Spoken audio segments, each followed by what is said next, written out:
देखो इस बार हम रिवीजन जो करेंगे वो थोड़ा सा तेज करेंगे, थोड़ा सा मतलब थोड़ा ज्यादा ही तेज भी हो सकता है, ठीक है। तो अगर किसी को समझ ना आए तो कोई दिक्कत नहीं है, ठीक है, क्योंकि मैंने एक बार पहले भी करवा दिया है, आप उस वाले को देख सकते हैं, ठीक है। बट यहाँ पे कार्रवाई थोड़ी सी तेज चलेगी, क्या चलेगी? थोड़ी सी क्या चलेगी? तेज। चैप्टर नंबर 1 जल्दी आते हैं। चैप्टर नंबर 1 का नाम है रियल नंबर। चैप्टर नंबर 1 का नाम क्या है बेटा? Real number. बोलने में तो इसमें 4 एक्सरसाइज थे, लेकिन सीपीएससी ने 2 काट दिए, 2 ही छोड़ दी हैं। हमें जो पढ़नी है वो पढ़नी है एलसीएम, और कौन सी वाली? एलसीएम वाली। मान लो हमारे पास 2 की पावर 3, 5 की पावर 2 और 3 की पावर 1 नाम से कोई फैक्टर है, और किसी का फैक्टर 2 की पावर 2, 3 की पावर 2 और 7 की पावर 1 है। एलसीएम निकालने के लिए जो नंबर दे रहे सबको लिख लो, जो नंबर दे रहे सबको लिख लो। 2, 3, 5, 7, बीच में मल्टीप्लाई लगा लो, इनकी बड़ी पावर छाप दो। 3, 2, 3 की 2, 7 की 1। अगर लिखना है एचसीएफ, क्या लिखना है? एचसीएफ। तो हमें चाहिए वो नंबर दोनों जगह मौजूद हैं, जैसे कि हमारे नंबर सिर्फ और सिर्फ 2 और 3, उनकी छोटी पावर मतलब यहाँ पे 2 और 3 की छोटी पावर मतलब 1 आ गया एचसीएफ। बोलो कोई दिक्कत, थोड़ा परेशानी नहीं है। इसके बाद एक बार इसमें जो कंसेप्ट एनसीईआरटी के अंदर वो है LCM into HCF is equal to 2 नंबरों का multiply A into B, but this concept is valid only for 2 numbers. आगे बढ़ते हैं। आगे हमारी एक्सरसाइज वो है इरेशनल वाली। हमें प्रूव करना होता है रूट के अंदर कोई प्राइम नंबर, वो होगा इरेशनल। क्या होगा? इरेशनल। जैसे रूट 7 की बात करते हैं, पहले मान लेंगे इसे रैशनल, पहले क्या मान लेंगे इसे? रैशनल। और ए और बी को मान लेंगे कोप्राइम। अभी तो पढ़ा के निकला, ए और बी को मान लेंगे कोप्राइम। कोप्राइम बोलते हैं कि आपस में कोई कॉमन फैक्टर नहीं होते। फिर मल्टीप्लाई करेंगे, सॉल्व करेंगे, और फिर खुद ही को बोल देंगे हम झूठ बोला। हमने क्या बोला? झूठ बोला। और बोलेंगे ए और बी कोप्राइम नहीं है, क्योंकि जो 7 है वो दोनों का फैक्टर प्रूफ हो जाएगा। इस मेथड से मल्टीप्लाई करो, स्क्वायरिंग करो, एक ही जगह पे 7 ए रखो, 7 सी रखो, काम हो जाएगा। तो क्योंकि ए और बी कोप्राइम नहीं है, इसलिए ये नंबर भी रैशनल नहीं है, ये क्या है? इरैशनल। इस तरह का मतलब हमने अपनी ही बातों का करना है, कोऑर्डिनेट करना है, ये प्रूफ हो जाएगा। बाकी इसमें जितने भी एक्स्ट्रा क्वेश्चन मैं आप लोगों को बता चुका हूं। Find the largest number which divide this is leaving the remainder this is, उसमें करना है रिमाइंडर को माइनस करना है, जो बच जाएगा उसका एचसीएफ लेना है। अगर कभी वर्ड बोला गया maximum, go for HCF, minimum go for HCF. Few exceptions are there, जैसे सिटिंग कैपेसिटी वाले, पिकनिक वाले, वहां बोलेगा मिनिमम बस चाहिए तो एचसीएफ निकालना है, मिनिमम बैचेस लेने हैं तो एचसीएफ निकालना है, वो एक्सेप्शन है। समझ पा रहे हो? बोलो कोई दिक्कत? चलिए अब आते हैं अपने सेकंड चैप्टर के ऊपर। सेकंड चैप्टर का नाम है पॉलिनोमियल। क्या नाम है बेटा इसका? पॉलिनोमियल। पॉलिनोमियल जो पढ़ना है quadratic, x square plus bx plus c, degree 2 का पॉलिनोमियल है। बोलो कोई दिक्कत, प्रॉब्लम परेशानी नहीं है। अगर y इज इक्वल टू बोलेगा px, क्या बोलेगा? y is equal to px, तो y करेंगे 0, वो कहां होगा? x axis. जितनी जगह ग्राफ एक्सिस को काटेगा उतने क्या है? जीरोस। अब आते हैं अपने सेकंड एक्सिस के ऊपर, वो है x square plus bx plus c। इसके कितने जीरो जाएंगे बेटा? 2, क्योंकि डिग्री कितनी है? 2। एक जीरो मान लिया, अल्फा जीरो मान लिया, क्या बीटा। क्या इसको आप फैक्टराइजेशन निकाल सकते हो? बिल्कुल निकाल सकते हो। क्या ऐड कर सकते हो? मल्टीप्लाई कर सकते हो? बिल्कुल कर सकते हो। शॉर्टकट क्या है? Alpha plus beta is equal to minus b upon a, alpha into beta is equal to c upon a. इसी तरीके से आप निकाल सकते हो 1 upon alpha plus 1 upon beta बना सकते हो। क्या करोगे? एलसीएम लोगे, ये क्या बन जाएगा? अल्फा प्लस बीटा, यहां रख दो, सम यहां रख दो, प्रोडक्ट। ऐसे ही अगर मैं आपसे बोलूं कि मेरे पास एक पॉलिनोमियल है 2x square plus 3x plus 6 equal to, जो बोलूं तो पॉलिनोमियल है ना। अब बोलूंगा बेटा find the value of alpha square plus beta square, या find the value of 1 upon alpha square plus 1 upon beta square, कर पाओगे? ऐसे क्वेश्चन होता है, बोलता है 1 0 is the reciprocal of other, यानी एक 0 अल्फा, अगला क्या होगा? 1 अपॉन अल्फा। बोलो कोई दिक्कत, प्रॉब्लम वाली बात नहीं है। अब आते हैं चैप्टर नंबर 3 के ऊपर। इसके बाद आते हैं चैप्टर नंबर 3 के ऊपर। अरे कोई दिक्कत तो नहीं है? चैप्टर नंबर 3 में जब हम आए तो हमको समझ आया भैया एक क्वेश्चन को सॉल्व करने के बहुत सारे तरीके हैं। क्वेश्चन को सॉल्व करने के बहुत सारे क्या हैं? तरीके हैं। पहले हमें ये समझ आया कि क्वेश्चन है कितनी। हमारे पास 2 इक्वेशन होती है, a1x plus b1y plus c1 equal to 0, a2x plus b2y plus c2 equal to 0। किसी भी इक्वेशन के बेसिकली हमारे पास 3 तरह के सॉल्यूशन एग्जिस्ट करते हैं। एक होता है हमारे पास नो सॉल्यूशन, इसमें a1 upon a2 equal to b1 upon a2 not equal to c1 upon c2 होता है, लाइन क्या आती है? पैरेलल। एक होता है हमारे पास infinite solution, a1 upon a2 equal to b1 upon b2 equal to c1 upon c2, जिसे बोलते हैं इनफाइनाइट सॉल्यूशन। ये होता है कंसिस्टेंट। एक होता है a1 upon a2 not equal to b1 upon b2, ये होता है यूनिक सॉल्यूशन। लाइन कैसे आती है? इंटरसेक्शन। बोलो कोई दिक्कत, थोड़ा परेशानी नहीं है? आगे बढ़ते हैं। फिर मैंने जब आप लोगों को बताया तो आप लोगों को सबसे पहले याद रखना है कि हमारे पास कितना टाइप का सॉल्यूशन होते हैं। हमारे पास 2 तरह के सॉल्यूशन होते हैं, एक होते हैं अलजेब्रिक, एक होते हैं ग्राफिकल। ग्राफिकल हम लोग क्या करते हैं? सिंपल लाइन की जो इक्वेशन है तो 3 सेट को प्लॉट करते हैं, प्लॉट करते जहां लाइन मिलती है वो कहता है सॉल्यूशन। अलजेब्रिक हमारे पास बेटा 3 मेथड है। कितने मेथड बेटा? सोने का नहीं, 3 मेथड। पहला होता है सब्स्टिट्यूशन, वैल्यू किसी की उठाओ, किसी में रख दो, पुट करके आंसर निकाल दो। अगला होता है एलिमिनेशन, किसी भी एक वेरिएबल को एलिमिनेट कर दो, उसे बोलते हैं एलिमिनेशन मेथड। अगला होता है क्रॉस मल्टीप्लिकेशन, जो कि कोर्स में नहीं है। फिर इसमें आप लोगों को ध्यान रखना है वो है वर्ड प्रॉब्लम्स। कौन सी है? Word problems. Fix charge, age, ठीक है, वो क्रिकेट वाली प्रॉब्लम, एंगल वाली प्रॉब्लम, हाईवे वाली प्रॉब्लम, एरिया वाली प्रॉब्लम, वो सब आप लोगों को ध्यान रखनी है। बोलो कोई दिक्कत? न्यूमरेटर वाली प्रॉब्लम, कब कहां ऐड करना है, कैसे करना है, सब आप लोगों को बताया गया है। बहुत कुछ इंपॉर्टेंट क्वेश्चन की स्टडी में वाले क्वेश्चन आते हैं, जैसे मतलब वो स्टूडेंट्स खड़े होते हैं लाइन में, वो बड़ा इंपॉर्टेंट है। Angle of quadrilateral, cyclic quadrilateral के बारे में आप लोगों को बताना चाहिए। आप लोग समझ रहे हो? तो इस तरह के क्वेश्चन आप लोगों को बहुत लीनियर इक्वेशन सॉल्व करना इसलिए भी जरूरी है क्योंकि लीनियर इक्वेशन बहुत सारे अदर चैप्टर में भी इस्तेमाल हो रही है, जैसे एपी आप लोग ए और डी में बहुत इक्वेशन बनाते हैं, हमको उसी तरह सॉल्व करना पड़ता है। मैं यही बोल रहा हूँ, linear equation is not a chapter, it is a concept, वो आपको आना ही चाहिए। तो मैं बोलता हूं कि कोई भी एक मेथड जैसे एलिमिनेशन उसे अपना हथियार ना दो, क्यों आगे भी काम होगा, ऐसा थोड़ी कि इस चैप्टर में आपकी हेल्प कर रहा है। फिर मूव करते हैं क्वाड्रेटिक इक्वेशन के ऊपर। क्वाड्रेटिक इक्वेशन में बेसिकली हम लोग को सिंपल वही पॉलिनोमियल जो होता है बस इक्वेशन की फॉर्म में आता है ax square plus bx plus c। Quadratic equation की जो ग्राफ होती है वो उसकी जो शेप होती है वो होती है, बोलो पैराबोला। वेरी गुड, कोई दिक्कत प्रॉब्लम परेशानी नहीं है। अब ये पैराबोला कहीं भी खुल सकता है, ऐसे भी और ऐसे भी, डिपेंडिंग अपॉन द इक्वेशन। बोलो कोई दिक्कत प्रॉब्लम परेशानी नहीं है। पहली एक्सरसाइज की जो बिल्कुल बच्चों वाली है, वो बस चेक करता है, बोला बताओ क्वाड्रेटिक है नहीं है, तो सॉल्व करो, देखो अगर हाईएस्ट डिग्री 2 आ रही तो क्वाड्रेटिक है, हाईएस्ट डिग्री 2 नहीं आ रही तो क्वाड्रेटिक नहीं है। बोलो कोई दिक्कत, ठीक है। सेकंड एक्सरसाइज में सिंपल कुछ नहीं करना, आपको फैक्टराइज करना है। क्या करना है? फैक्टराइज करना है और आंसर निकाल देना है, ठीक है। कॉटेज आर्टिकल वाला इसका इंपॉर्टेंट क्वेश्चन है, जिसका आंसर 15/6 है। 15/6 है, कर पाओगे। सबसे मेन एक्सरसाइज की लास्ट वाली, उसमें आपको लगाना धड़ाधड़ मेथड। कौन सा मेथड? धड़ाधड़ मतलब डिस्क्रिमिनेंट मेथड। डिस्क्रिमिनेंट उसको बोलते हैं, वो दोनों रूट्स में भेदभाव करता है। दोनों रूट्स में क्या करता है? भेदभाव, इसलिए उसे बोलते हैं डिस्क्रिमिनेंट। क्या बोलते हैं? डिस्क्रिमिनेंट। डी निकालना है, डी का फॉर्मूला होता है b स्क्वायर माइनस 4ac। अगर डी की वैल्यू पॉजिटिव आई it means real and distinct root, अगर डी की वैल्यू 0 आई रियल एंड इक्वल रूट्स, और अगर डी की वैल्यू नेगेटिव आई it means real roots do not exist, imaginary roots हैं। यहां पे जो क्वेश्चन आता है सबसे इंपॉर्टेंट वो है, वो आपसे बोलेगा बेटा मेरी बात सुन, आपको के वहां पे गायब कर देगा, बोलेगा अब यहाँ पे के की वैल्यू को निकालो और रूट्स क्या है? इक्वल। वहां से पूछेगा। अगला चैप्टर हमारा है एपी। कौन सा है? एपी। बैठने का इंतजाम कराओ, जरा कुर्सी नीचे बैठो, बताओ पहले। धन्यवाद। अरे कोई बात नहीं। हाँ, अगला चैप्टर हमारा एपी। क्या है? एपी। एपी का मतलब होता है अरिथमेटिक प्रोग्रेशन। यहाँ पर जो सीक्वेंस होता है उनके बीच में डिफरेंस क्या होता है? सेम। डिफरेंस क्या होता है? सेम। इसलिए उसे बोलते हैं कॉमन डिफरेंस। क्या बोलते हैं उसे? Common difference. जो फर्स्ट टर्म होती है उसे बोलते हैं a, second term a2, third term a3। First term a होती है, सेकंड टर्म होती है a प्लस डी, लिख सकते हो a plus 2d, a plus 3d, a plus 4d। ऐसी एन टर्म क्या होगी? a plus n minus n into d। N का फॉर्मूला क्या होता है? Sum of n terms, sum of n terms, n/2 2a plus n minus n into d। इसी का एक और फॉर्मूला भी होता है, वो होता है sn is equals to n upon two a plus last term. बोलो कोई दिक्कत? यहाँ पे भी काफी सारे क्वेश्चन हैं, जैसे कि बस आप उसको स्किप कर सकते हो, सम के एप्लीकेशन तो आप छोड़ सकते हो इस बार के लिए, ठीक है। बाकी आपको पूरा का पूरा चैप्टर करना है, ठीक है। कौन एपी है, कौन एपी नहीं है, कैसे निकालना है, क्या करना है। ऐसे क्वेश्चन आते हैं, एन का एक्सप्रेशन दे देगा, बोलेगा बनाओ एपी, तो इजी है, रखो और कर दो काम। एसएन देगा, बोलेगा बनाओ एपी, तो 1 डालो, 2 डालो, 3 डालो, वो आपको S1 मिलेगा, S2 मिलेगा, S3 मिलेगा, फिर उसमें सॉल्व करके आपको एपी बनानी है, माइनस करके कर पाओगे। ये है एपी। अब बात करते हैं ट्राइंगल की। ट्राइंगल का नाम है सिमिलर ट्राइंगल। चैप्टर का नाम क्या है? Similar triangle. पहले से बेस्ड है बीपीटी के ऊपर। बीपीटी को प्यार से बोलते हैं बेसिक प्रोपोर्शनलिटी थ्योरम या फिर थेल्स थ्योरम। इसमें क्या होगा? प्यार से ट्राइंगल देगा, बीच से बाहर तक लाइन जाएगी। अगर लाइन बेस के पैरेलल आ गई, अगर लाइन बेस के क्या आ गई? पैरेलल, अगर लाइन बेस के पैरेलल आ गई तो हम ये बोलेंगे, क्या बोलेंगे? कि जो इनका रेशियो है वो क्या है? इक्वल। बट अगर लाइन पैरेलल, अगर रेशियो पहले इक्वल दिए थे तो लाइन क्या होगी? पैरेलल। इसे बोलते हैं कन्वर्स ऑफ बीपीटी। कोई भी दो ट्रायंगल सिमिलर करने के हमारे पास 3 तरीके हैं। पहला तरीका है उनके कोई भी दो एंगल इक्वल प्रूव कर दो, ए। अगला तरीका है उनकी तीनों साइड्स का रेशियो इक्वल प्रूव कर दो, एस। और अगला तरीका है कि दो साइड का रेशियो प्रूव करके बीच में क्या प्रूव कर दो? एंगल। बोलो कोई दिक्कत, थोड़ा परेशानी बात नहीं है। हम आगे आपके चैप्टर नंबर 6 का नाम है कोऑर्डिनेट ज्योमेट्री। कोऑर्डिनेट ज्योमेट्री जो डील करता है बेसिकली डील करता है कोऑर्डिनेट से। जैसे मान लो मैं आपको कोई भी दो पॉइंट से कोऑर्डिनेट दूं a और b, पहले कोऑर्डिनेट x1 दूसरे कोऑर्डिनेट x2 y2, हम निकालेंगे डिस्टेंस फार्मूला, उसको बोलते हैं x2 माइनस x1 का स्क्वायर, y2 माइनस y1 का स्क्वायर, ऊपर से आ गया रूट। बोलो कोई दिक्कत? इसमें बेसिकली हमारे 4 या 5 बार प्रॉब्लम होते हैं। आपको बोलेगा, पहले आपको देगा 3 वर्टेक्स, क्या देगा? 3 वर्टेक्स, बोलेगा बताओ भाई कौन टाइप का ट्रायंगल है, तो आप डायमेंशन निकाल दो, बता दोगे। फिर आपको देगा 4 वर्टेक्स, बोलेगा बताओ भाई कौन टाइप का क्वाड्रिलेटरल है, कर पाओगे नहीं कर पाओगे? बोलो कोई दिक्कत? नेक्स्ट है हमारा डिवीजन फार्मूला। कौन सा फार्मूला? डिवीजन, जिसे बोलते हैं सेक्शन फार्मूला। उसमें अगर एक प्यारी सी लाइन होगी AB, coordinate x1 y1 x2 y2, फटाक से पॉइंट से काट देगा P के पॉइंट्स होंगे x और y, रेशियो होगा m1:m2।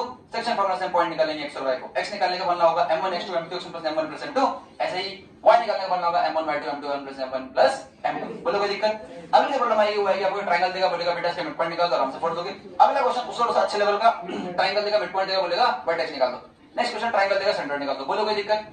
एरिया और ट्रायंगल का मैं आप लोगों को पढ़ा चुका हूं, लेकिन इस बार वो सीबीएसई में कोर्स में मेंशन नहीं है। बोलो कोई दिक्कत? अगला चैप्टर जो आता है उसको बोलते हैं ट्रिग्नोमेट्री। क्या बोलते हैं उसे? ट्रिग्नोमेट्री। ट्रिग्नोमेट्री पहले से बहुत ही सिंपल, इसमें हमको 6 रेशियो के बारे में बताया गया, sin theta, cos theta, tan theta, cosec theta, sec theta और cot थीटा। सभी रेशियो आप लोगों को बता चुका हूं। एक होता है p upon h, b upon h, p upon b, h upon p, h upon b और b upon p।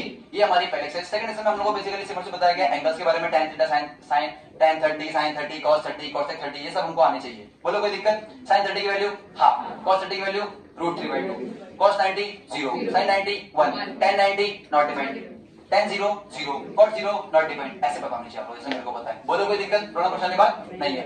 Third exercise course में मेंशन नहीं, मैंने आपको हरियो पढ़ाई थी। sin 90 minus theta cos theta होता है, cos 90 माइनस sin थीटा होता है, बड़ा वाला पढ़ा रखा है, ठीक है। सबसे मेन एक्सरसाइज है वो है लास्ट वाली। कौन सी वाली? लास्ट वाली। बस लास्ट वाली, बट लास्ट वाली तभी तक इंपॉर्टेंट है जब आपका पहले वाले पे कंट्रोल अच्छा है। आपको पता होना चाहिए cosec theta is 1 upon sin theta, cot theta is 1 upon tan theta, tan theta is sin upon cos theta. हटो, वो बाद में बात करेंगे। बोलो कोई दिक्कत? थोड़ा परेशानी इसलिए।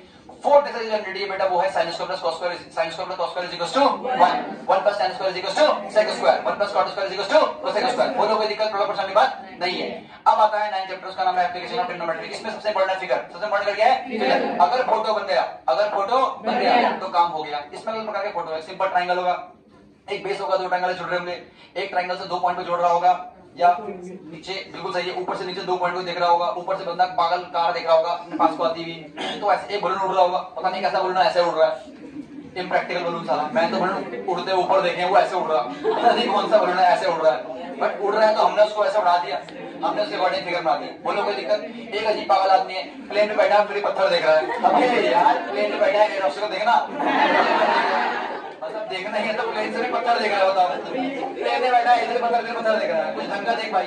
तो हाँ कोई, चलो ये तो हो गया फन, ठीक है। उसके बाद ये भी कवर हो गया 10 चैप्टर जो है बेसिकली बेटा वो है सिर्फ मुझे 2 थ्योरम्स के ऊपर। पहली थ्योरम क्या करती है? वो कहती है आपको पहले सबसे पहले लाइंस के बारे में पता होना चाहिए, जैसे कि टेंजेंट क्या होती है, सीकेंट क्या होती है, कॉर्ड क्या होती है, रेडियस क्या होती है, डायगोनल होती है, सब आप लोगों को बताया गया है।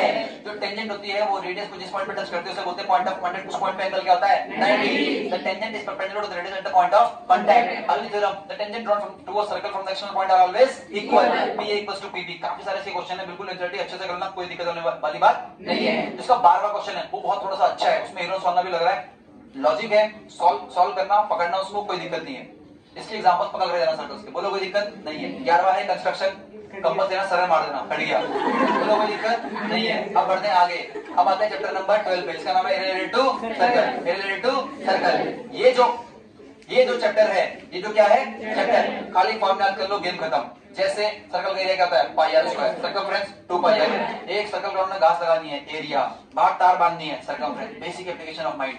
गाड़ी जब चलती है तो डिस्टेंस कवर करती है अपना सर्कमफ्रेंस पे करती है, किस पे करती है? सर्कमफ्रेंस पे। बेसिक एनालिसिस, आप लोग मेरी बात समझ रहे हो? सोचने वाली बात है खाली, ठीक है, क्योंकि गाड़ी का पहिया ऐसे घूमता है ना, अब ऐसे तो घूमेगा नहीं, ऐसे घूमेगा ना, एरिया पे नहीं घूमेगा, किस पे घूमेगा? सर्कमफ्रेंस पे।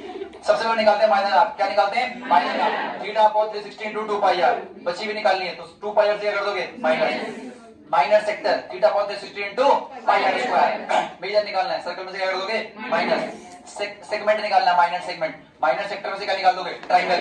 3 टाइप के ट्रायंगल बनते हैं, कितना ट्रायंगल बनते हैं? 3। एक बनता है 90 degree, half base into height, एक बनता है 60 डिग्री, इक्विलैटरल ट्रायंगल। एनर्जी थोड़ी तुम्हारी मुझे कम लग रही है, उठा गया एनर्जी। एक बनता है 60 डिग्री, इक्विलैटरल ट्रायंगल, √3/4 a²। एक बनता है 120 डिग्री, कौन सा डिग्री? 120 डिग्री। बोलो कोई दिक्कत? कड़ाक से हमारा परपेंडिकुलर बाइसेक्टर, इधर से लगाया ट्रिग्नोमेट्री, इसके रेडियस की हेल्प से निकाला बेस, बेस को किया डबल, हाइट निकाला हाफ बेस इनटू हाइट, घर को निकल हंसते हंसते, ठीक है। उसके बाद ये वाला चैप्टर हो गया हमारा। अब आते हैं 30 चैप्टर, इसका नाम है सरफेस एरिया एंड वॉल्यूम। इसमें आप लोगों को सिर्फ फॉर्मूला याद करना जरूरी नहीं है, फॉर्मूला का एप्लीकेशन भी सोचना क्या है जरूरी। फॉर्मूले तो हर कोई याद कर लेगा, कौन याद कर लेगा? हर कोई। उसका एप्लीकेशन भी आप लोगों को बताना चाहिए। क्या एरिया जहां से स्कूप आउट होता है, क्या एरिया माइनस होता है कि ऐड होता है? और वॉल्यूम क्या होता है? माइनस। वेरी गुड, सब आप लोगों को पता है। जैसे हम बात करते हैं क्यूब की, 4 फेस की बात करेंगे, LHS CS से वो होता है 4a², 6 फेस कितना होता है? 6a²। टोटल एरिया क्या होता है? 1 क्यूब। बोलो कोई दिक्कत? थोड़ा परेशानी नहीं है। थोड़ा सा और आगे बढ़ते हैं, थोड़ा सा और आगे बढ़ते हैं, हम लोग क्यूबॉइड भी था, L × B × H volume. CS से क्या होता है इसका? 2L + B × H। TS से क्या होता है? 2LB + BH + 2H। बोलो कोई दिक्कत? थोड़ा परेशानी बात नहीं है। अब फिर सबसे मेन ज्योमेट्री वो है सिलेंडर। सिलेंडर का CS से क्या होता है? 2πRh। एक गोला जोड़ दो, 2πRh + πr²। दो गोले जोड़ दो, 2πRh + 2πr²। कॉमन लेना लेते रहो, कोई दिक्कत वाली बात नहीं है। वॉल्यूम का फॉर्मूला क्या होता है? πr² एरिया ऊपर हाइट इनटू h तक, πr² इनटू h। ऐसे ही कोन 1/3 πr² h volume.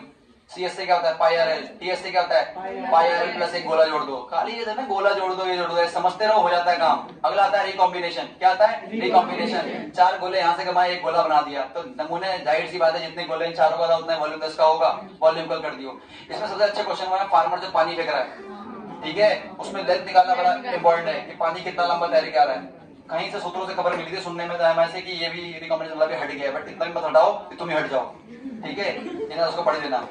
Next chapter है वो है स्टैटिस्टिक्स, क्या है बेटा स्टैटिस्टिक्स, स्टैट मतलब आंकड़े, स्टैट मतलब आंकड़े। इस चैप्टर में 3 चीज पढ़नी, मीन मीडियन मोड, क्या पढ़नी मीन मीडियन मोड।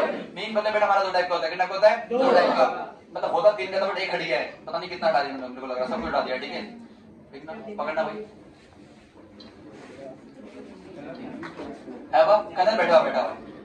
तो मीन हमारा 2 टाइप का होता है, एक होता है डायरेक्ट मीन मेथड जिसमें हम लोग क्या करते हैं, हमें सीआई दिया था, फ्रीक्वेंसी दी होती है, आराम से मजे मजे में एक्सआई निकालते हैं, upper class lower class upon 2, upper class plus lower class upon 2, और ऐसे हम लोग उसमें आराम से एफ आई एक्स आई सारा सम करते हैं, अपॉन एफ आई कर देंगे, वो हमारा मीन निकल जाएगा। ऐसे ही अगले में हम क्या करते हैं, उसमें हम डेविएशन निकालते हैं, सेम एफ आई सी आई से हम लोग क्या करते हैं पूरा का पूरा अपना एक्स आई निकालते हैं, फिर एक को एज्यूम मीन मान लेते हैं, उसमें से डी आई निकालते हैं, फिर पूरे एफ आई डी आई को जोड़ते हैं, तो summation f i d i बनता है, summation f i d i upon f i plus a जोड़ देते हैं उसमें। बोलो कोई दिक्कत परेशानी बात नहीं है, एक स्टेप बढ़ जाता है बट कैलकुलेशन उसमें क्या होती है कम। मोड निकालना बहुत इजी है बेटा, मोड का मतलब होता है मैक्सिमम टाइम आने वाला डाटा। अनग्रुप में निकालना बहुत इजी होता है, ग्रुप में निकालना थोड़ा सा मुश्किल होता है। हम ग्रुप में ही पढ़ रहे हैं, क्या करते हैं, हमको ग्रुप दिया होगा, सबसे बड़ी फ्रीक्वेंसी को पकड़ लेंगे होगी F1, उसके ऊपर F0, उसके नीचे F2, फॉर्मूला अप्लाई कर देंगे, कोई दिक्कत नहीं है। F1 minus F0 upon 2, F1 minus F0 minus F2 into H plus साथ में L जोड़ दें। बोलो कोई दिक्कत परेशानी नहीं है।